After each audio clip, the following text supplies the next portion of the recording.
ventilé qui n'a pas de spontané. D'accord? C'est une poupée de chiffon. Dans la poupée de chiffon, quand on a un patient qui est en apnée totale, il est cœurisé. Quand je vous modélise la pression par rapport au temps, d'accord? Je démarre à quelle pression? Je démarre à la PEP. D'accord? Et je vais pressuriser à la pression inspiratoire et je redescends à la PEP. Donc là, la pression, elle est constante. Quand je ventile avec un cycle contrôlé en pression.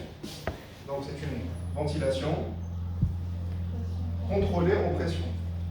D'accord? C'est-à-dire que les cycles contrôlés, un cycle contrôlé, c'est un cycle déclenché par la machine. Un cycle assisté, c'est un cycle déclenché par le patient. D'accord? Donc, lorsque le patient n'a pas de spontané, il n'y a pas de cycle assisté. Il n'y a que des cycles contrôlés. Le cycle contrôlé, il peut être contrôlé en pression. Et quand il est contrôlé en pression, à quoi ressemble le débit? Exact. Donc, le débit par rapport au temps. Le débit il est d'abord maximal. D'accord? Ensuite, il va décélérer durant la phase inspiratoire. D'accord? Ensuite, je lâche l'expiration. D'accord? Donc, le débit dans un cycle contrôlé en pression, le débit est décélérant. Donc, VPC égale débit décélérant. À chaque fois que vous voulez maintenir une pression constante, le débit doit être décélérant. Ça, c'est une notion qui est fondamentale.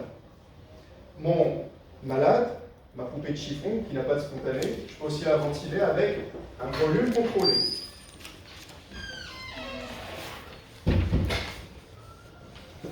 Quand je contrôle le volume et que je modélise la pression, elle va obéir à une courbe qui est un peu plus complexe. Parce que lorsque je vais avoir un volume donné, la pression elle sera nécessairement ascendante. La pression elle démarre toujours à la PEP et elle sera nécessairement ascendante. Jusqu'à un niveau maximal, c'est la pression de crête. Ensuite, il y a deux cas de figure. Soit je vais demander à mon respirateur de faire un plateau en fin d'inspiration, un plateau télé-inspiratoire, soit je ne vais pas faire de plateau télé-inspiratoire. Si je ne fais pas de plateau télé-inspiratoire, je vais passer du maximum de la pression crête à l'expiration et rejoindre ma PEP. Si je demande à ma machine de faire un plateau inspiratoire, je vais avoir ça.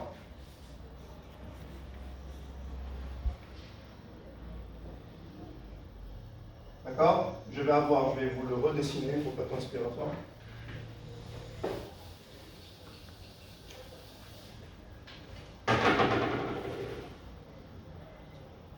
Donc je vais avoir une pression crête et ensuite une expiration, il n'y a pas de plateau, où je vais avoir une pression crête, un plateau et ensuite une chute. D'accord? Ok? Donc ça c'est la pression crête et là c'est la pression de plateau. Là c'est le temps inspiratoire. C'est-à-dire que les deux pressions que je vais mesurer se mesurent pendant le temps inspiratoire. Ça c'est quelque chose que je vous dis fréquemment, ce n'est pas l'objet de ce propos, parce que l'objet du topo c'est de parler de VACI. Mais pour moi, c'est très important pour vous, au visuel, en regardant de loin un cycle contrôlé, est-ce qu'il est contrôlé en pression ou contrôlé en volume? Parce que dans le cycle contrôlé en volume, votre débit, il est comment? Votre débit, il est constant. Donc, pour un débit constant, la pression est ascendante. Pour une pression constante, le débit est décélérant. Est-ce qu'on a compris ça? Okay. Vous aurez remarqué que j'ai mis ici une pression crête qui est plus élevée lorsque je mets un plateau. Pourquoi est-ce que la pression crête est plus élevée lorsque je mets un plateau?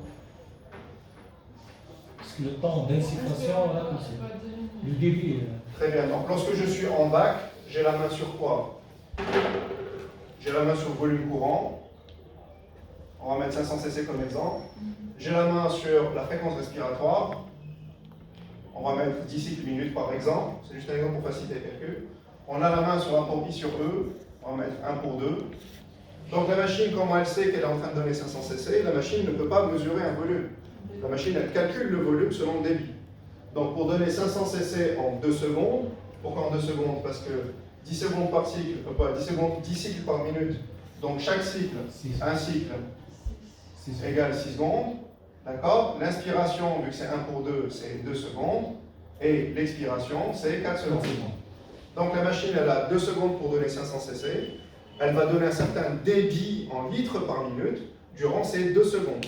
Ça, c'est le temps de l'insufflation. Le temps de l'insufflation, il est égal au temps inspiratoire si je n'ai pas de plateau. Si je mets, ça c'est le plateau, il est à 0. Hein. Si je mets un plateau à 10%, je vais avoir un temps inspiratoire qui est toujours de 2 secondes, mais un temps de l'insufflation qui est de 90% de ces 2 secondes. C'est-à-dire que mes 500 cc vont passer en moins de temps. Ok? Le plateau, il bouffe sur le temps de l'inspiration. Le plateau, il réduit le temps de l'insufflation. La pression de crête n'est générée que durant l'insufflation. Par définition, la pression de crête, c'est une pression qui est générée parce qu'il y a une résistance à l'écoulement de l'air. S'il n'y a plus d'air qui s'écoule, il n'y a plus de pression de crête. Quand je mets un plateau, je vais créer une colonne d'air qui ne bouge plus de l'alvéole vers le capteur. Ça, on a compris? D'accord? Donc, en mode vac, ma pression est constante, mon volume, mon débit est constant, ma pression, elle est ascendante, jusqu'à un maximum, c'est la pression de crête. Si je mets un plateau, je vais réduire le temps d'insufflation, d'accord? Parce que le plateau, il fait partie de l'inspiration. On fait la différence entre insufflation et inspiration? On comprend la différence entre insufflation et inspiration? D'accord? L'inspiration, c'est l'insufflation plus le plateau. D'accord? Et je peux mesurer différentes pressions. Ces notions de pression de crête et de pression plateau disparaissent lorsque je contrôle la pression. Pression contrôlée, ma pression est constante et mon débit, il est décennal. Est-ce que ça, c'est compris? D'accord? Bien. Ça, c'est la poupée de chiffon. Le maître, il ne fait rien. Ça, c'est un rappel. Hein.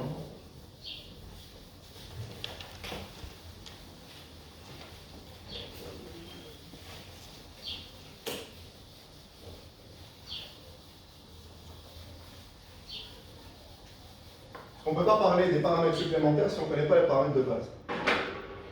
Bien, on a pris la VACI. On a pris la VACI comme mode que je vais vous présenter très tôt. La VACI contient différents types de cycles.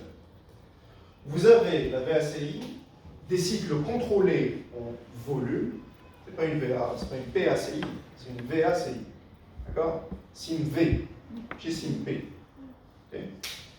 Vous avez des cycles contrôlés en volume et vous avez des cycles assistés en pression. Qu'est-ce qu'un cycle assisté? C'est un cycle déclenché par le malade. Pression, temps. Cycle déclenché par le malade, je commence à la PEP, toujours. Okay. Et là, le malade, il va faire un effort inspiratoire. Donc la pression, elle va chuter en dessous de la PEP. Si on est à 0, elle va chuter en dessous de 0, elle sera négative. Quand elle va chuter, le malade, quand il fait un appel inspiratoire, il va aussi créer un débit inspiratoire. Il y a de l'air qui va aller vers le malade. Ce débit-là, on peut le capter. Quand le patient dépasse un certain débit inspiratoire, on considère qu'il a fait une demande d'aide et c'est là qu'on va l'aider. D'accord? Et là, la pression, elle va monter durant le temps insufflatoire, ensuite elle va descendre pour l'expiration et elle rejoindre la PEP. D'accord? Donc le cycle assisté, il est toujours assisté en pression. Le cycle contrôlé peut être contrôlé en volume ou contrôlé en pression. D'accord? Le cycle contrôlé démarre de la PEP et la pression monte direct. Le cycle assisté, c'est une spontanée qui le génère. Dans les respirateurs, dans les machines d'anesthésie qu'on a, c'est en bleu. Chaque fois que vous avez un cycle qui est dessiné en bleu sur la courbe volumétrique, c'est que il y a un effort spontané qui est derrière. Ok? Bien. Donc, quels sont les paramètres que je contrôle en VACI? VT. VT, c'est quoi? Volume courant de quel cycle? On a dit il y a deux types de cycles. On a le cycle contrôlé et le cycle assisté. Tout maintenant les paramètres sur votre écran. VT. Oui, alors. Fréquence respiratoire. Oui, alors. Trigger du débit. Oui, alors. Trigger du débit. Assisté.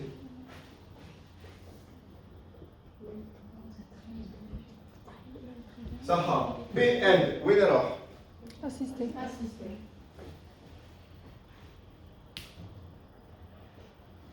Ça PEP. Oui, alors. Contrôle. La PEP, c'est pour tous. D'accord? La PEP, c'est à l'expiration. C'est en fin de cycle où est-ce que ma pression va retomber. Donc la PEP, elle est commune aux deux.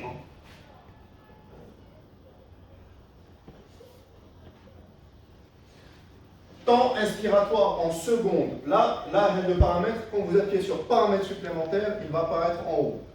Temps inspiratoire en secondes. Il concerne quel type de circuit? Quel type de cycle? Les respirateurs qu'on a. Contrôlé, exactement. Donc, normalement, lorsque vous travaillez en mode VAC, vous n'avez pas la main sur le temps inspiratoire. Vous avez la main sur le rapport I sur E. Donc, le rapport I sur E, on peut aussi l'exprimer en temps inspiratoire en secondes. D'accord? C'est ce qui se passe avec les respirateurs. Donc, soit rapport I sur E, soit temps inspiratoire pour les cycles contrôlés.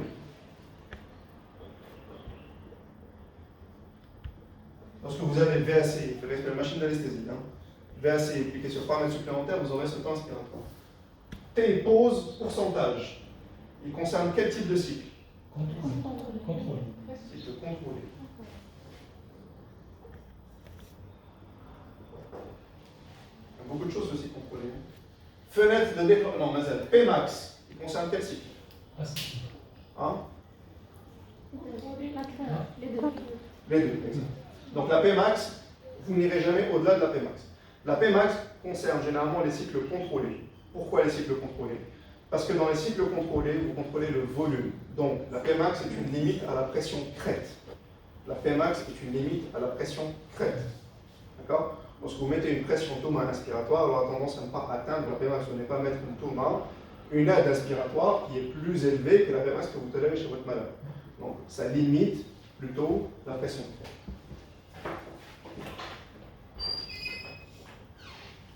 Ça. Z, fenêtre de déclenchement, on pas. Assisté. Assisté.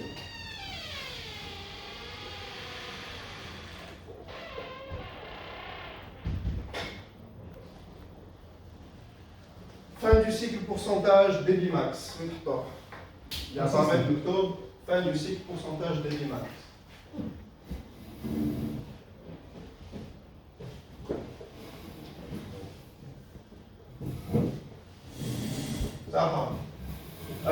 Pente inspiratoire, Contrôle. Pente inspiratoire, tu le mets là, toi. C'est quoi la pente inspiratoire? C'est la vitesse avec laquelle il donne l'aile. Voilà. Alors, plaide. Pente inspiratoire.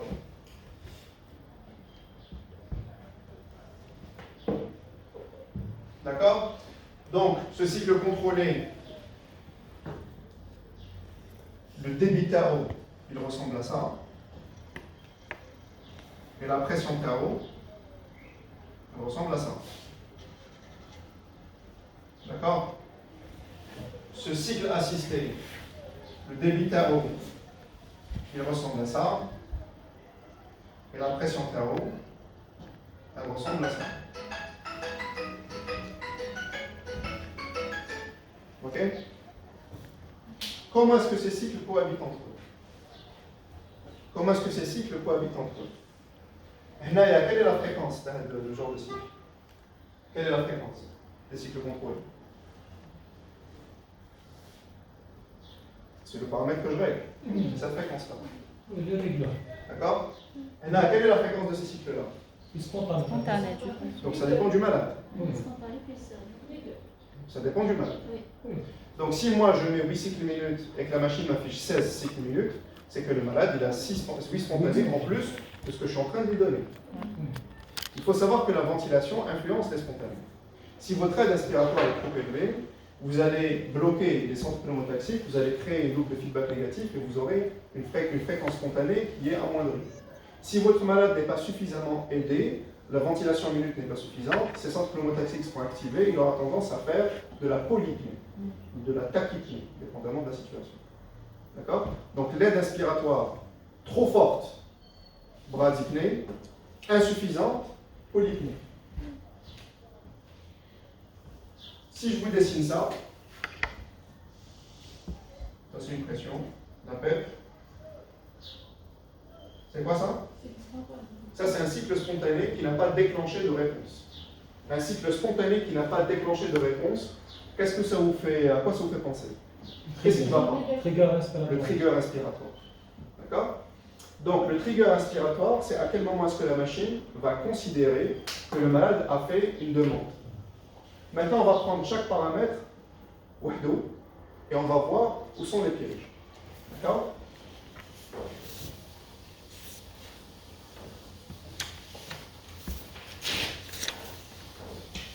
On a compris les paramètres, à quel cycle ils appartiennent.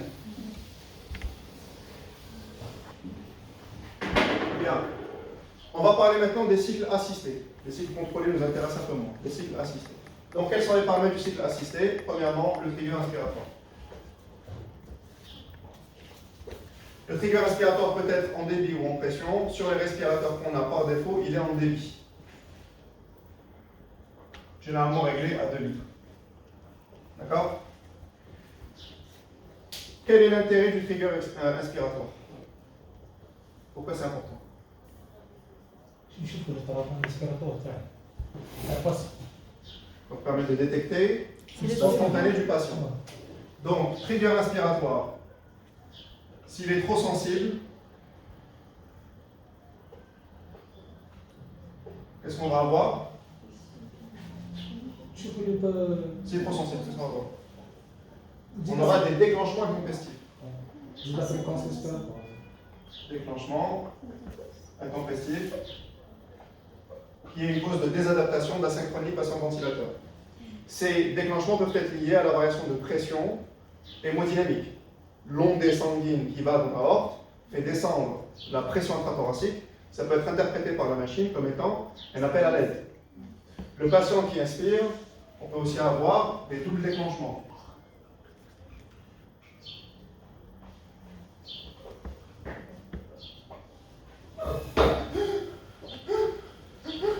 Des doubles déclenchements.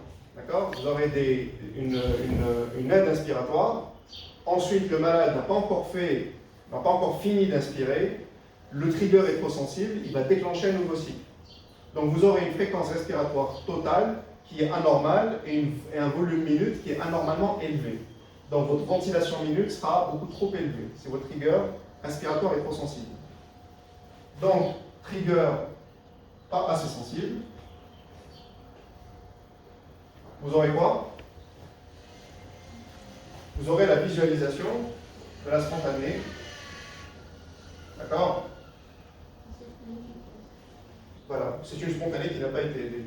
Donc le malade, il va fournir un effort, il va brûler des calories, il va faire un travail, il va augmenter ses besoins métaboliques, il va consommer de l'oxygène.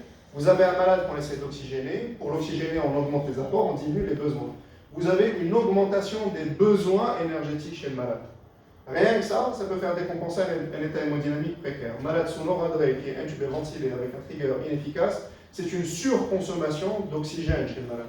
Parce qu'il va faire des déclenchements de spontanés qui n'ont pas été repérés par la machine, ce qui va provoquer un épuisement chez le patient. D'accord? Donc un trigger qui n'est pas assez sensible, c'est l'épuisement, c'est l'asynchronie malade-ventilateur. Tout ça, c'est des paramètres qu'on va explorer. Chaque paramètre mal réglé est une étiologie à elle seule, en elle-même, d'une asynchronie malade-ventilateur. Et nous, notre objectif, le but du jeu, c'est d'adapter le ventilateur au malade et non pas d'adapter le malade au ventilateur en allant QRiser. Sinon, on échoue. À chaque fois que vous faites un pas en arrière sur la sédation, c'est-à-dire vous augmentez votre sédation, vous augmentez votre QRisation, c'est un aveu d'échec. Je n'arrive pas à adapter mon ventilateur.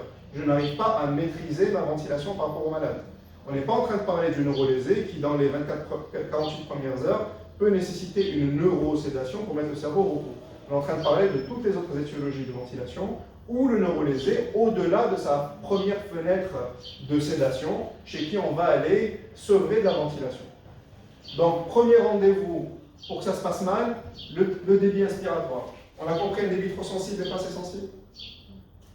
Bien.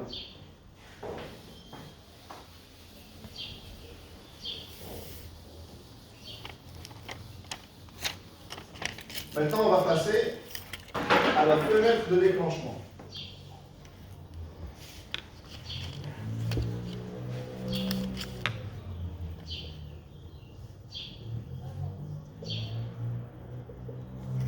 La fenêtre de déclenchement, en pourcentage de quoi? Qu'est-ce que la fenêtre de déclenchement? Qui sait ce que c'est une fenêtre de déclenchement? Pourcentage de temps expiratoire. Pour laquelle les valves. Pour Pour lesquelles les valves rapides. les valves? Quelle valve? Expiratoire. La valve expiratoire, elle est déjà ouverte. Elle est déjà ouverte, la valve expiratoire. Le déclenchement, c'est après ouverture de la valve expiratoire. Ouais. Ça ne préjuge pas d'à quel moment est-ce que je vais laisser mal expirer, au contraire. Plein de déclenchement. C'est le seul au-delà de laquelle la machine considère que le patient a fait une fin d'expiration. On fait une quoi? Une demande. Spontanée. Ça, c'est trigger respiratoire. C'est pas la fin de l'expiration. Début d'inspiration. Il y a une différence entre la fin d'expiration et le début d'expiration. Le problème, c'est que là, c'est un mode où vous avez une cohabitation de différents cycles.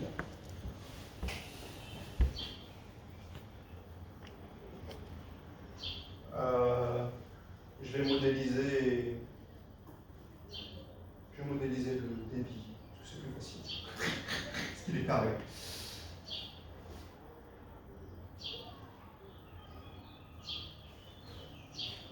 Si le malade fait une VS ici. Si, hein? C'est le déclenchement de. C'est à quel moment l'expiration commence? Le moment où je décide de l'expiration, c'est le rapport I sur E ou la fin du temps inspiratoire après le début de l'inspiration. Donc, le temps inspiratoire, rapport I sur E, c'est-à-dire soit j'ai un nombre de secondes ici après le début de l'inspiration pour dire c'est la fin de l'inspiration, je passe à l'expiration, soit c'est le rapport I sur E qui va me dire voilà mon cycle, et à ce moment-là, je vais laisser l'expiration. Là, on a un malade qui est ventilé en VACI. Si le malade fait une VS ici, est-ce que la machine elle va déclencher un cycle? Non. Non, on va prendre en considération. C'est-à-dire que durant un cycle machine, on n'entend plus le malade. On n'entend plus. On ne détecte plus. Mon trigger respiratoire, il est dormant. Mon trigger respiratoire, s'il se passe quelque chose ici, il ne se passera rien. Si le malade, il inspire, je suis en train de le ventiler, il est dans le coma, je sors mon taxi qui commence à récupérer, et il peut faire une VS ici, il ne se passera rien du tout. Je ne vais pas déclencher de cycle. C'est quoi le I dans intermittente? Le I intermittente, c'est pourquoi est-ce qu'on appelle ça une ventilation assistée intermittente? Parce que je permets au malade de faire des appels de la spontanée par intermittence. Si le malade il fait une VS ici, est-ce que je vais déclencher un cycle? Non. Vous ne verrez jamais une VSI comme ça, avec une pression crête, avec une autre pression comme ça. Donc, vous aurez toujours une expiration. Vous aurez toujours une expiration. Les cycles contrôlés sont suivis toujours par une expiration. Pression crête, expiration, et ensuite éventuellement un cycle assisté. Vous n'aurez pas de complexe de cycle assisté qui se surajoute au cycle contrôlé. Pourquoi? Le cycle contrôlé, il gonfle le poumon. Le malade commence à expirer, à peine, il n'a pas encore vidé son poumon. S'il fait un appel d'aide, la machine ne va pas regonfler le poumon davantage. La fenêtre de déclenchement, c'est le pourcentage du temps inspiratoire pendant lequel je vais autoriser la machine à déclencher un cycle assisté. 80%.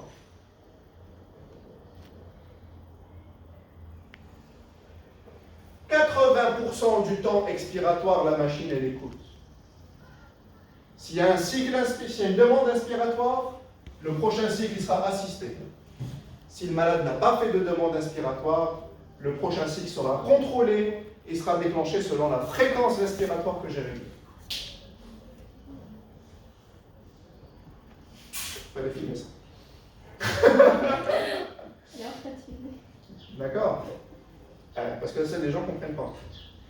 Donc la fenêtre de déclenchement, c'est pour éviter que des cycles assistés se surrajoutent à des cycles contrôlés. Quand le malade il est en train d'aspirer, il a fini d'aspirer, ou il vient à peine d'expirer, il y a trop d'air résiduel dans le poumon. Donc s'il est dans le coma, il est gonflé d'air, il fait un appel, la machine ne va pas considérer cet appel inspiratoire tant qu'il n'est pas rentré dans cette fenêtre de déclenchement. Si je la mets à 50%,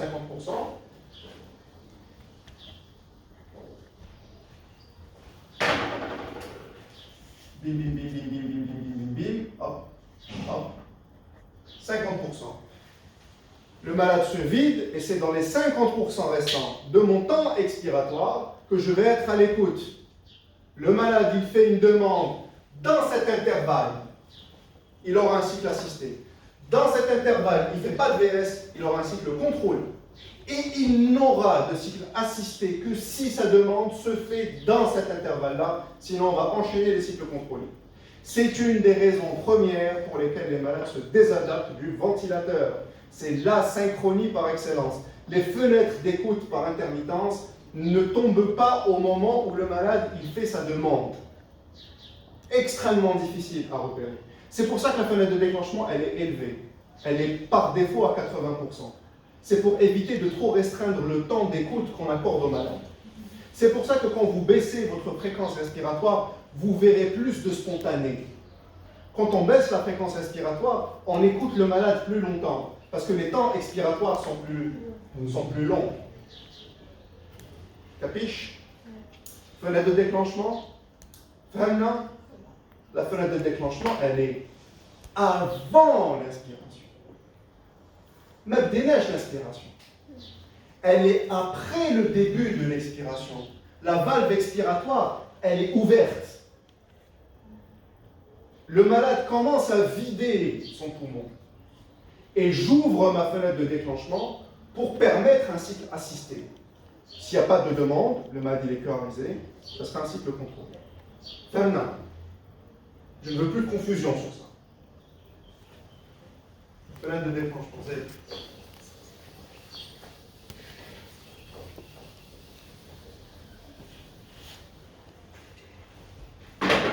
Prochain paramètre.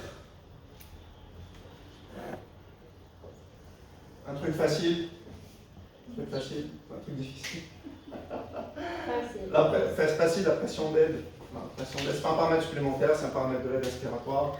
La pression d'aide. Donc, aide insuffisante. Ça donne quoi? Et aide trop importante.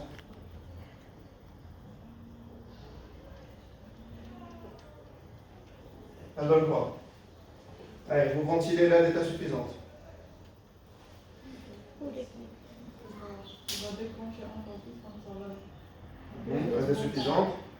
Très bien. Donc, aide insuffisante, c'est-à-dire que le malade n'est pas suffisamment confortable. Et quand le malade n'est pas confortable, la fréquence respiratoire ne sera pas Quoi? C'est quoi ceci? À l'intervalle de confort. Intervalle de confort. Je ne sais pas si vous arrivez à voir. L'intervalle de confort, c'est un intervalle de fréquence respiratoire que vous tolérez pour le malade. Par exemple, moi, la spontanée de ce patient, physiologiquement, elle devrait se situer entre 16 et 24. En dessous de 16, je considère que le malade est trop inhibé. Et au-delà de 24, je considère que le malade n'est pas suffisamment aidé. Donc l'intervalle de confort, c'est là où on veut mettre notre malade à chaque instant. on essaye d'avoir une fréquence respiratoire dans cet intervalle-là afin de pouvoir sevrer le patient. Un patient qui est tachypnéique, vous ne le sevrez pas de sa tachypnée. Vous commencez à régler votre problème de fréquence respiratoire en augmentant l'aide pour le mettre dans cet intervalle de confort. Quelqu'un qui est tachypnéique, c'est quelqu'un qui n'a pas suffisamment est obligé de fournir ces efforts-là pour atteindre une ventilation limite qui lui va. D'accord? Donc, augmentez votre aide, réduisez vos fréquences respiratoires, augmentez votre fenêtre de déclenchement pour mieux écouter le malade et mieux l'accorder avec le respirateur. D'accord? Elle est trop importante, qu'est-ce que ça donne? C'est la bradypnée. Bradypnée. Use it or lose it. Use it or lose it. Si vous avez trop d'aide, le malade ne fera pas uniquement une bradypnée, il va arrêter de contracter, même en isométrique, son diaphragme. Un diaphragme qui ne se contracte plus, c'est un diaphragme qui est utilisé comme source d'énergie. Il est en état catabolique, il est catabolisé. Les acides aminés sont utilisés comme source d'énergie. C'est 4 calories par gramme, d'accord, de protéines qu'on récupère du diaphragme. Résultat, le diaphragme, ce sera une petite membrane qui n'est plus musclée, qui ne pourra plus se contracter. Donc, trop d'aide inspiratoire pendant 3 semaines où on a sédaté le malade et on a QRisé 1 jour sur 2, l'équipe de garde léger, elle le QRise. D'accord? Au bout de 10 jours, le diaphragme, il est cuit. Tu ne pourras plus sevrer le malade. Tu veux sevrer le malade, il faudra des apports nitriques azotés très importants, donc régime hyperprotéiné, et réduction de l'aide tout doucement pour que le diaphragme puisse se remuscler littéralement. C'est comme le biceps, donc beaucoup plus fragile. Ok? Donc une aide respiratoire trop importante, il y a écrit bradypnée, mais il n'y a pas que ça. C'est la perte de l'autonomie respiratoire totale. Incapable de déclencher un cycle, incapable de maintenir un cycle. Le malade ne pourra même pas faire un volume courant normal. Faites très gaffe aux aides respiratoires trop importantes. Un paramètre facile, on va aller à un paramètre difficile. On a compris ça? On a compris ça? Non, vous faites flipper, donc vous me dites. Hein. Vous m'interrompez, vous posez des questions maintenant, pas dans 2 heures par Viber. Je reviens, fin du cycle débit respiratoire. Alors, il y a un paramètre qui s'appelle fin du cycle pourcentage débit max. D'accord, c'est un des paramètres supplémentaires, donc là on revient dans TD. Vous êtes en VACI, vous cliquez sur paramètres supplémentaires, vous avez ce truc là, c'est quoi? Comment on l'appelle en langage courant? C'est trigger expiratoire. D'accord, ça, en français, c'est trigger expiratoire. Là, bien, c'est trigger expiratoire. Bien, c'est quoi trigger expiratoire? Tu peux me dire c'est quoi trigger expiratoire?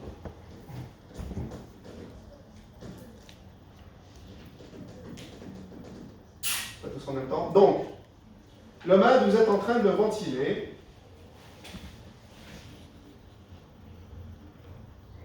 Il a son cycle contrôlé avec un plateau italien. Il rentre dans la fenêtre de déclenchement. Il fait un appel. Hop. On lui donne un cycle assisté. On l'assiste avec une pression inspiratoire. Pendant combien de temps? Pendant combien de temps? C'est le pourcentage de débit max. Ah, ça. Je fais pas mal. Hein. Pendant combien de temps? Quand on respire, moi en physiologie, pendant combien de temps est-ce que je vais inspirer? Avant de décider que c'est bon, je vais expirer. Expérimentation du débit. C'est ton respirateur plus expirateur. Non. Moi, quand j'inspire, je gonfle mon poumon, ça va créer des tensions au niveau de la plèvre. Il y a un capteur qui envoie un feedback négatif. D'accord? Et le centre pneumotaxique se dit j'ai assez d'air dans le poumon, je peux passer à l'expiration et j'expire. Parce que moi, je ne passe pas mon temps à me dire inspire, expire, je suis pas un dauphin. La machine, comment elle sait que le poumon est gonflé? Comment elle sait que le poumon est plein? Parce qu'elle va l'aider jusqu'à gonfler le poumon à un certain moment. Si tu donnes un temps inspiratoire pendant un cycle assisté qui est trop long, le malade, il faut un moment qu'il expire. D'accord? Alors, comment est le débit durant ce cycle-là? Le débit, il est décélérant. C'est-à-dire, pour atteindre ma pression que j'ai réglée, là, j'ai mis 12, je vais développer un certain débit, et le débit il va baisser. Pourquoi le débit baisse? Pour garder la pression. Garder une même pression. Pression constante. Même pression. Pour garder la même pression, le débit sera de plus en plus petit. Pourquoi? Plus le poumon se gonfle, il va vous falloir un tout petit débit supplémentaire pour Pour maintenir garder la la pression. même pression. Donc si la machine, elle voit qu'elle est en train de donner un tout petit débit pour maintenir la pression, c'est que bien sûr, c'est que le poumon il est plein. D'accord? Donc une fois que mon débit décélérant a atteint un certain pourcentage du débit maximum, débit max, disons qu'il chute à, j'en sais rien, 30%, la machine se dit, ah, j'ai besoin d'un débit tellement petit pour maintenir ma pression que maintenant je peux passer à l'expiration. C'est comme ça que fonctionne le trigger expiratoire. D'accord? Donc, durant un cycle assisté, la pression elle est constante, le débit est décélérant. À quel moment est-ce que je vais autoriser le malade à expirer? Je finis l'inspiration et je passe à l'expiration. J'ouvre la valve expiratoire lorsque le débit nécessaire à maintenir ma pression devient tout petit. Parce que ça veut dire que le poumon, il est plein. Plus mon poumon est plein, plus le débit est faible pour maintenir la même pression. Comprenez un ballon ou une boula, vous gonflez une boula à débit constant, la pression monte. Si vous arrêtez tout, vous allez perdre de la pression parce qu'il va y avoir de l'air qui sort. Donc vous devez maintenir un truc constant, une pression constante, le débit il va chuter. Quand vous avez besoin de quasiment plus de débit pour garder la pression, c'est que le ballon est déjà très gonflé. Pour la machine, c'est la même chose. Lorsque le débit, pour maintenir cette pression, chute en dessous d'une certaine valeur, mon trigger expiratoire, ma fin du cycle en pourcentage du débit max, je le laisse expirer. Est-ce qu'on a compris c'est quoi un trigger expiratoire? Donc, On a compris c'est quoi un trigger expiratoire? donc Oui, dis-moi. voilà. Qui donne réglé à 30%. Voilà. Est-ce que le débit qu'il y a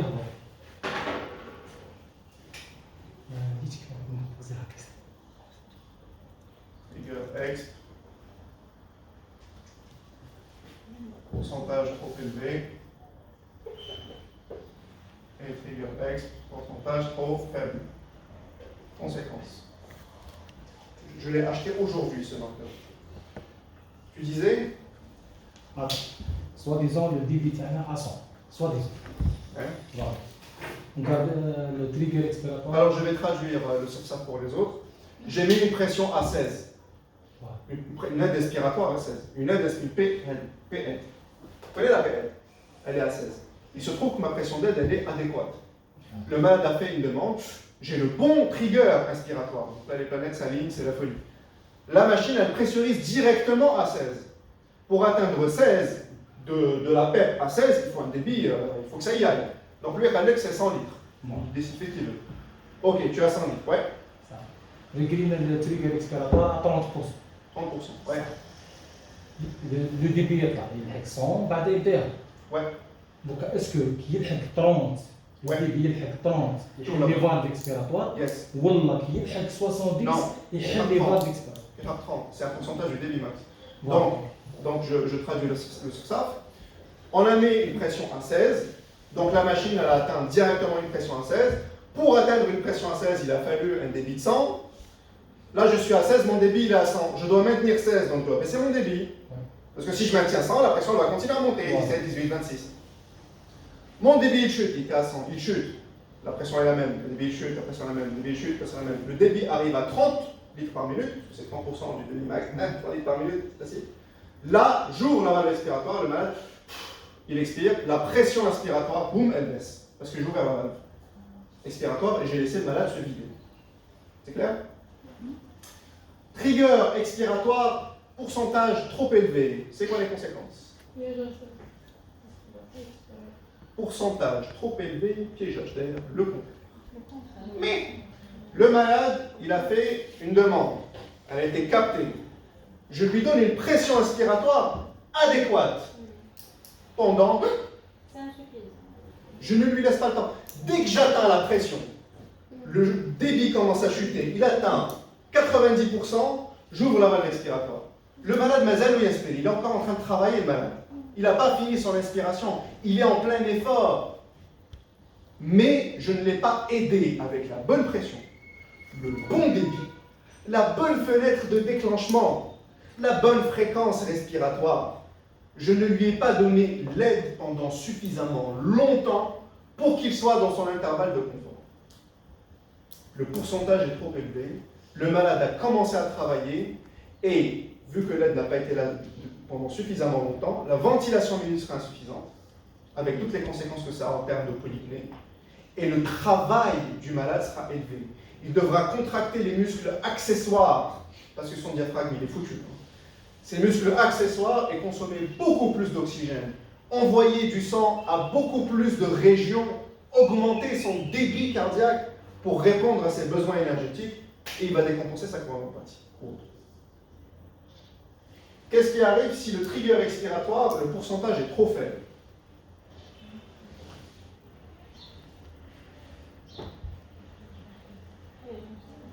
Piégeage d'air, exactement, c'est l'hyperinflation dynamique. Le malade, il inspire. Il est gonflé à bloc. Après, je laisse expirer. Il expire, il expire, il expire. Il n'aura pas le temps de dégager tout ce qu'il a reçu. Il va expirer une partie de ce qu'il a inspiré, et puis boum, le prochain cycle contrôlé de la VACI va venir le remplir. Parce qu'il ne faut pas oublier que ces cycles-là se surajoutent à une ventilation minute contrôlée que vous avez de base. D'accord? Donc un trigger expiratoire, c'est un malade qui va inspirer de trop gros volumes, qui sera aidé pendant trop longtemps, qui va se sentir inconfortable. C'est très désagréable d'avoir un poumon qui est distendu. Quand le poumon est distendu en fin d'aspiration, c'est très désagréable. D'accord? Quand vous essayez d'inspirer et que vous maintenez, la pression elle est positive pendant longtemps, le retour veineux se fait mal, on a envie d'expirer, il va activer les muscles accessoires de l'expiration. Il va lutter contre votre aide de malade. Si votre trigger expiratoire à 30% est inadéquat, laissez-nous 50% de malade. À chaque fois que vous l'aidez, à la fin de l'aide,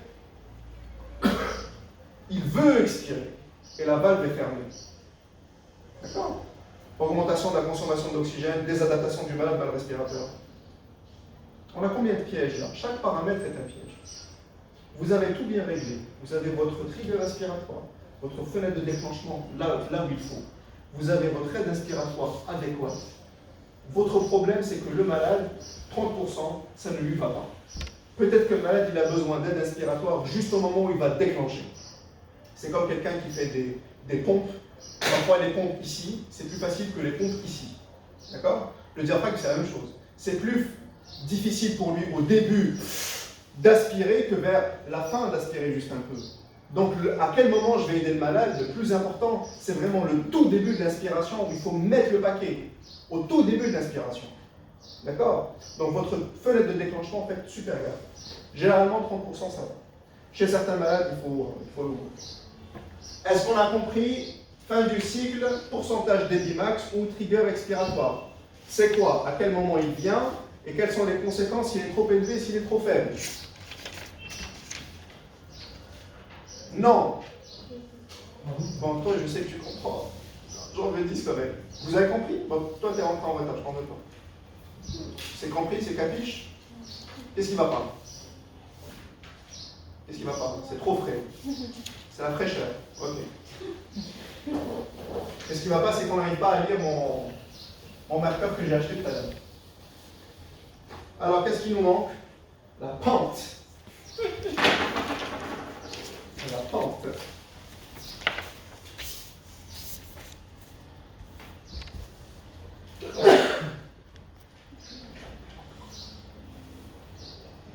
La pente inspiratoire. Kesako.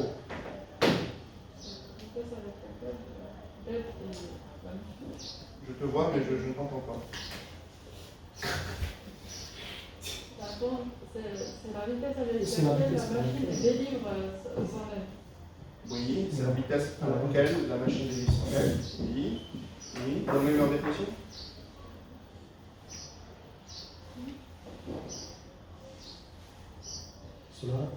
temps et l'insufflation. Aldé, Le temps et l'insufflation. le temps et l'insufflation. C'est space, le temps et l'insufflation. Bon, on n'est pas en train de parler de cycle contrôlé, on est d'accord. On est en train de parler des cycles assistés. Oui. Tout le début de la présentation, c'était c'est quoi la différence entre les deux types de cycles. Et on a mis les paramètres dans deux cases différentes pour que vous ne mélangiez pas les concepts. D'accord? Le cycle assisté, le temps pendant lequel on aide le malade, il dépend du trigger expiratoire. Le temps de l'insufflation durant un cycle assisté, ça commence au trigger respiratoire lorsque le malade fait une aide, et ça finit au trigger expiratoire lorsque mon débit max il chute à un pourcentage déterminé. Donc, C'est terminé, mais c'est toujours en cours. c'est bien que on va parler de l'essentiel, mais il reste un dernier paramètre. Comme ça, je vais dire j'ai assisté. Donc, je reprends. Le temps durant lequel l'aide se fait, pendant lequel ma pression d'aide est donnée durant un cycle assisté, ça commence au trigger respiratoire lorsque le malade fait un effort qui est détecté, et il s'arrête lorsque le débit chute à un pourcentage du débit max, qui est le trigger expiratoire. Fenêtre, fin du cycle en débit max. D'accord? Donc la pente, ça n'a rien à voir avec le temps de la situation. Le temps est déterminé par deux autres paramètres. La pente, c'était plutôt bien dit, ça définit à quelle vitesse est-ce que je vais passer de ma PEP à ma pression d'aide. Tu as mis 16. Le malade.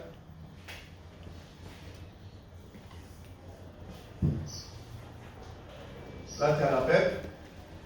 Le malade, il a fait sa demande. Tu vas monter à la pression d'aide et tu vas chuter à la PEP. D'accord? On a dit pour atteindre cette pression d'aide, ton débit, il est décélérant, il va commencer à son max, il va chuter. Ensuite, expiration. Quand il monte de rien à son max, il va monter à quelle vitesse? Est-ce qu'il va monter comme ça? Ou est-ce qu'il va monter comme ça? Et cette pente-là, elle fait la différence. D'accord? Le paramètre, il est un peu chelou. Vous le contrôlez, c'est des valeurs entre 1 et 10. Une pente qui est contrôlée entre 1 et 10. Donc une pressurisation au début plus ou moins rapide. Ça rejoint ce que je te disais tout à l'heure, c'est que le moment critique où le malade il a besoin d'un coup de pouce, c'est au début de l'inspiration. D'accord? Quand tu fais une traction, c'est peut-être facile de monter un peu, mais pour mettre le menton au-dessus de la barre, on va venir t'aider. Le malade, c'est la même chose. C'est dès qu'il commence son inspiration, là, il a besoin de beaucoup d'énergie qui rentre. Sinon, il va se contracter, et s'il se contracte, il augmente les consommations d'oxygène, il va envoyer un débit cardiaque vers d'autres régions, il va décompenser son état. D'accord? Donc la pente du débit respiratoire, c'est ce qui va donner soit une aide rapidement atteinte ou une aide atteinte progressivement. À quoi ça me sert? Pour ventiler un malade avec une pression d'aide à 20, au bout de 2 jours, vous arrivez à le ventiler avec une pression d'aide à 15, sevrage, il est en cours, je suis content, et à 15, vous tapez sur un plateau. Vous n'arrivez plus à sevrer votre malade. À chaque fois que vous baissez de 15 à 14, il désature. Il se désadapte. Il se fatigue. Qu'est-ce que je peux sevrer chez lui? Je ne peux pas diminuer son aide respiratoire. Qu'est-ce que je peux faire? Je peux jouer sur 2 choses. Soit mon trigger expiratoire, c'est-à-dire je vais raccourcir le temps de l'aide. Je garde la même aide, mais je la raccourcis, je fais monter mon débit de 30 à 50 ou à 60%. Comme ça, il aura l'aide qu'il faut, mais pendant moins longtemps. Donc, il va commencer à se remuscler, je ne dirais pas de façon très progressive. Sinon, je joue sur la pente. Au début, je l'aide super bien, je garde la même aide et je vais diminuer un petit peu la pente et arriver à le pressuriser un peu plus lentement. Donc, la différence, c'est lui qui va devoir la prendre en charge. C'est le malade lui-même qui va devoir s'adapter à ces nouvelles contraintes-là. Et peut-être que s'il accepte une nouvelle pente, il pourra accepter secondairement une baisse de la pression d'air. D'accord? Donc, pour récapituler, on a commencé par mettre les paramètres des cycles contrôlés, donc les paramètres des cycles assistés.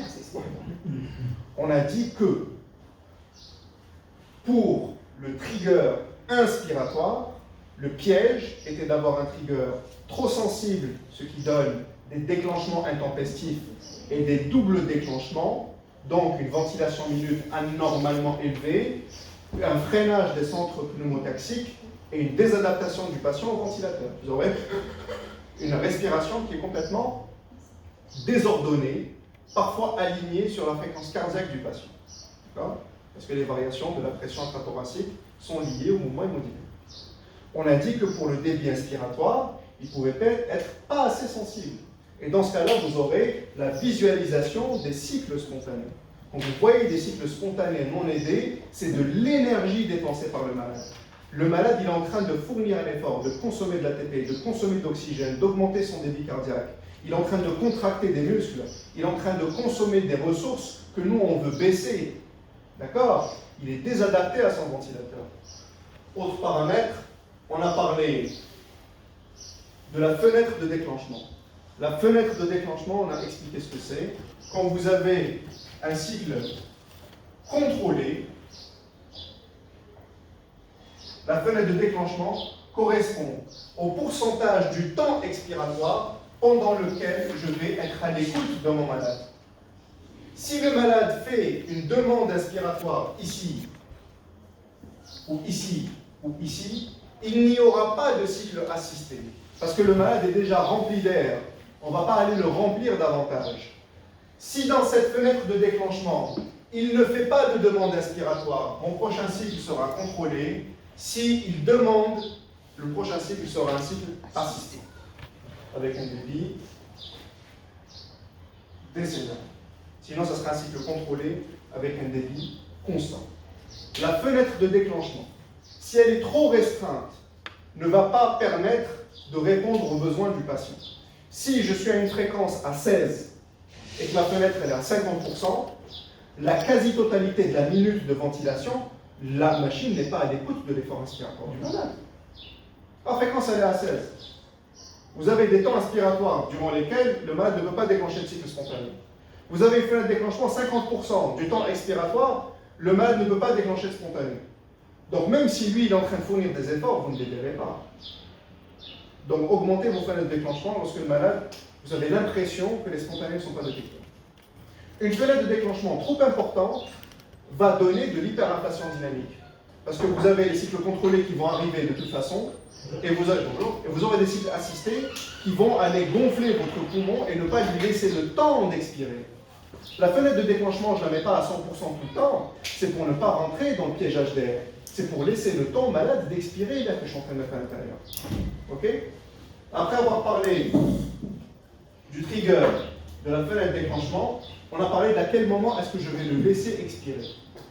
Le trigger expiratoire. Trigger expiratoire, lorsque j'aide un malade avec une pression donnée qui peut être adaptée, à quel moment est-ce que je vais le laisser expirer? On a dit que le débit pour les cycles assistés était décédérant. D'accord? Donc lorsqu'il atteint une valeur donnée de son débit maximum, je le laisse expirer. Est-ce que vous avez compris les paramètres supplémentaires de la VACI?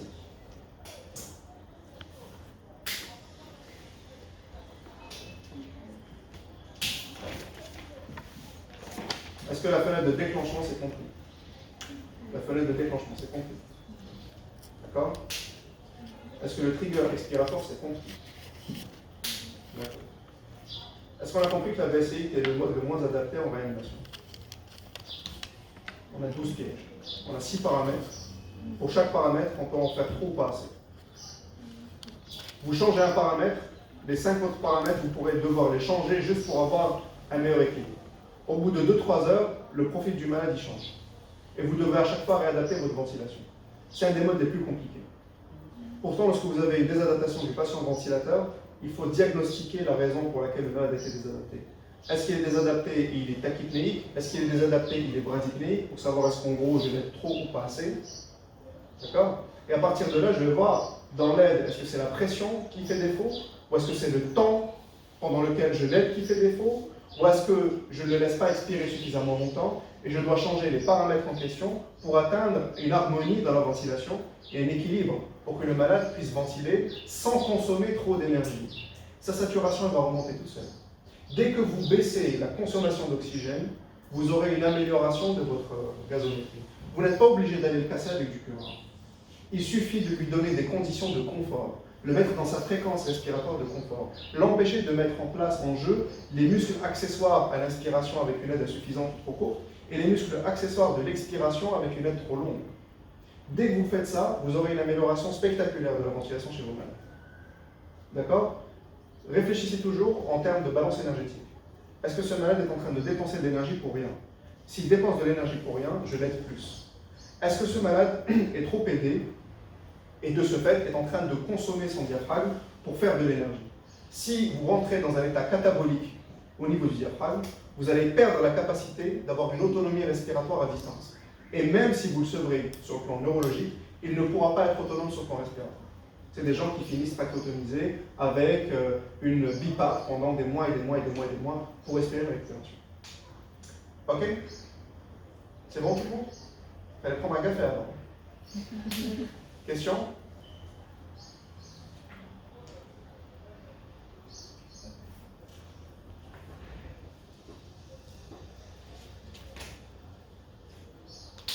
Pas de question?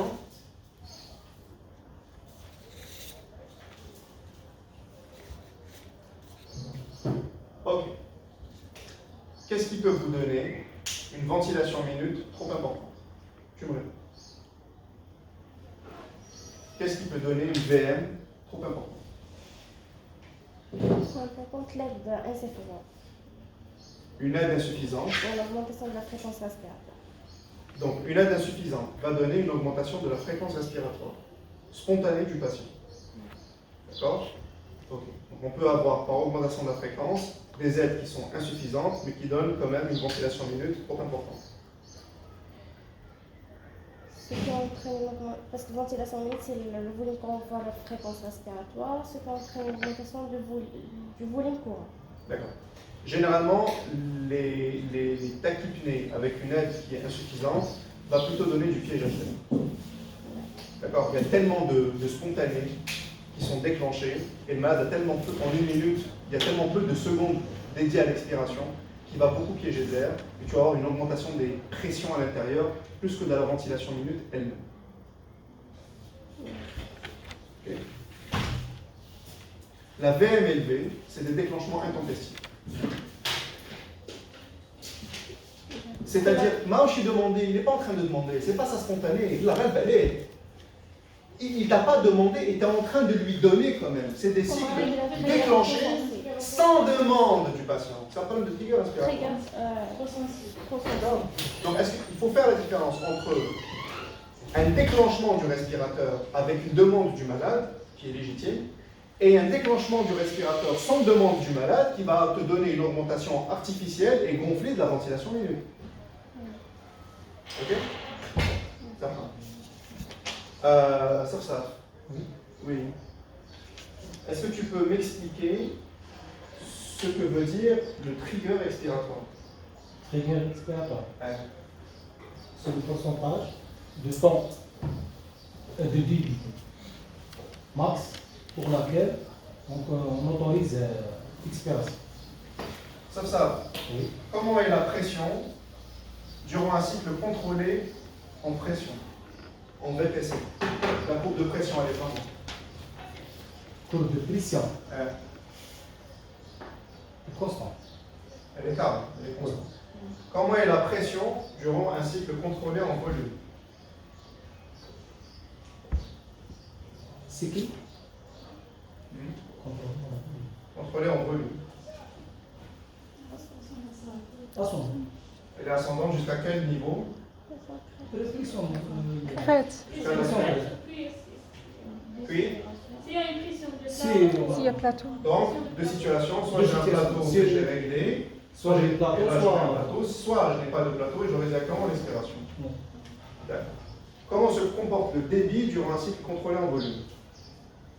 Le débit. Le débit, en bas. Comment se comporte le débit durant un cycle contrôlé en volume?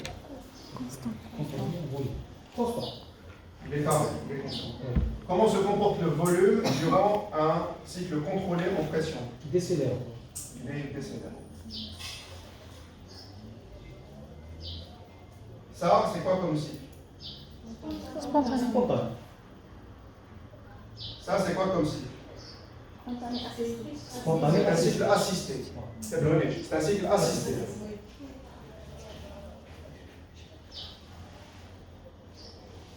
Ça, c'est quoi comme cycle? Contrôlé C'est un avec cycle plateau. contrôlé. Avec plateau. Qu'est-ce qu'un cycle contrôlé? C'est un cycle déclenché par la machine. Qu'est-ce qu'un cycle assisté? C'est un cycle déclenché par le patient. Donc, vous avez une courbe de pression. Vous voyez ça, vous voyez tout de suite que c'est un mode VACI. Parce que vous avez des cycles contrôlés et vous avez des cycles aidés et que le malade, il a un trigger respiratoire probablement insuffisant parce que vous avez un cycle spontané qui n'a pas été aidé. D'accord? Si vous voyez que ça, c'est une VACI qui est en train de fonctionner. Si vous ne voyez que ça, c'est un cycle VS-LTEP. D'accord? C'est un mode de ventilation VS-LTEP. Vous faites la part des choses.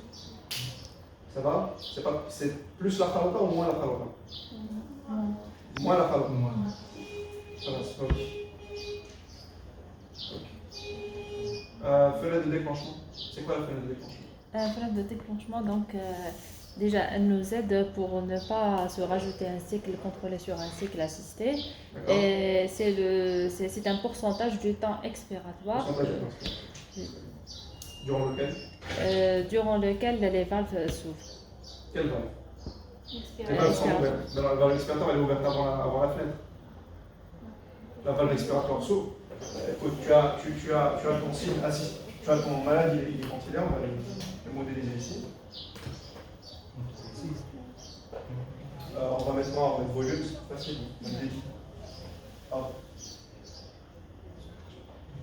Allez, le malade n'a pas eu de spontané. On va mettre mode VACI, je lance 2 cycles machines l'un après l'autre, le malade n'a pas eu de spontané. La fenêtre de déclenchement, elle est là. Ouais. Elle est au dépend du temps expiratoire, mais la valve expiratoire, elle s'ouvre ici. Oui. Donc ça n'a rien à voir avec l'ouverture de la valve expiratoire. C'est après l'ouverture de la valve expiratoire. À quoi elle sert la fenêtre de déclenchement? C'est d'autoriser. C'est pour que la machine elle s'arrête. Est-ce que je vais faire un cycle contrôlé moi là, ou est-ce que je vais faire un cycle assisté moi là? Comment la machine elle décide? Il faut qu'elle écoute le malade. Si le malade il fait une inspiration ici, ou ici, ou ici, elle ne déclenche pas. Si là, il fait une inspiration, ça sera un cycle assisté. S'il ne fait pas d'inspiration, ça sera le prochain cycle contrôlé selon la fréquence respiratoire que vous avez mise. On a compris ça? Exact. Si jamais, à chaque instant, je peux donner une assistance aux demandes du malade, ce n'est plus de la VACI. Il n'y a plus d'intermittence. La ventilation assistée intermittente, c'est parce qu'à chaque fin de cycle, j'ai cette fenêtre d'écoute où je vais permettre au malade de faire des spontanés. D'accord? Si jamais cette fenêtre, elle est trop importante, c'est-à-dire le malade fait une demande, il est dans la fenêtre et je déclenche. Et il se trouve que ce malade-là, il fait du piégeage d'air. Donc j'ouvre la valve expiratoire, il est en train d'expirer. Il n'a pas expiré beaucoup. Il n'a pas expiré, il est dans le coma. Le poumon est gonflé. Il est comateux. Le centre pneumotaxique, il déclenche. La machine, elle lui rajoute de l'aide. Juste ici. Le malade, il va finir avec beaucoup d'air dans le poumon. Donc j'aurais tendance à ramener ma fenêtre un peu plus courte pour lui permettre d'avoir des temps d'expiration suffisamment longs pendant la minute afin de vider l'air que je suis en train de mettre à l'intérieur. C'est ça le problème des fenêtres de déclenchement qui sont trop importantes. Comme par défaut, elle est à 80%. Par défaut, on ventile trop les malades. Vous avez des aides trop importantes, des fréquences respiratoires machines trop importantes et un piégeage d'air très important. Et vous aurez des pressions de crête à 35 qui atteignent la pression max, vous ne savez même pas où elle est. Ah, il participe que là les ailes, il est rigide. Mais si que là les ailes, il est rigide. On est en train de le gonfler comme un ballon de baudruche et on ne le laisse pas expirer derrière. C'est la fenêtre de déclenchement. Dès là à 50% au chauffé. Peut-être qu'il aura moins d'assistance, c'est vrai, mais il aura plus de temps pour expirer. Et là, il sera plus soulagé. il va moins lutter. Parce que quand on a un poumon gonflé, c'est une sensation désagréable, c'est un feedback négatif très important. Le malade, il va mettre en jeu les muscles accessoires de l'expiration, il va augmenter sa consommation d'oxygène et il désature. Ventilation minute à 10 et la SpO2, elle chute. SDRA, SDRA. Oui, SDRA, mais tu peux passer d'un SDRA sévère à un SDRA intermédiaire, voire léger, juste en diminuant la consommation d'oxygène du malade, en enlevant tous ces efforts inutiles. Et si vous curarisez pendant cette période-là, vous allez perdre encore une semaine de ventilation supplémentaire. À chaque fois que vous faites un pas en arrière, le temps du sevrage, de l'expiration, de l'extubation, il se retarde, et vous aurez un ajout des risques de la ventilation qui va augmenter chaque jour, il ne va pas diminuer votre risque de PAVM et votre risque de décompensation. Si pendant les 48 premières heures, vous avez un diaphragme bien musclé, au bout d'une semaine, avec une VM à 10 litres par minute, et je l'ai vu, il n'y a plus de diaphragme, c'est fini. Ok? Fenêtre de déclenchement. Est-ce que c'est mieux compris? Oui, on commence toujours à 80% et on diminue. Elle est par défaut à 80%. Donc si tu tombes sur un malade désadapté et que tu as réglé tous tes autres paramètres, pense à ça. Ok? La pente, c'est plus facile, je pense. La pente, vous la changerez lorsque vous voyez une aide respiratoire qui est bonne, vous n'arrivez pas à sauver votre malade, vous voulez la faire chuter. D'accord? C'est bon pour les paramètres supplémentaires. Fenêtre de déclenchement, figure expiratoire, pente, c'est compris? Vous êtes sûr? Vous êtes sûr? Vous devez lire, Chiro. Vous devez lire la question. Vous devez lire la question. D'accord? Est-ce que vous avez compris ce que j'avais dit au début? La distinction entre un cycle assisté et un cycle contrôlé. La distinction entre le cycle contrôlé en volume et le cycle contrôlé en pression. Le fait que le débit soit décélérant, ce qui explique les triggers expiratoires. Est-ce qu'on a compris pourquoi ça existe tout ça? Ça existe pas parce que c'est une conséquence du fait que le malade il ventile. Si on a une poupée de chiffon, on ne se pose pas de questions. Une poupée de chiffon qui ne ventile pas, le malade il est curarisé, vous avez votre fréquence respiratoire, votre empathie sur eux et ça déroule. Mais dès que le malade participe, il faut lui permettre de s'exprimer, il faut l'écouter. Donc la fenêtre de déclenchement et le temps d'aide respiratoire, il devient fondamental et adapté au malade. Par un temps respiratoire, on n'a pas pu le faire. On est obligé de faire le débit maximum qui chute et un pourcentage de débit parce que ça va être très variable d'un individu à l'autre et variable chez le même individu, c'est-à-dire quand il a son pic de cortisol et qu'il est éveillé et la nuit quand il dort, c'est pas la même chose. Ok les amis? J'ai trop parlé. C'est bon. Merci. Merci.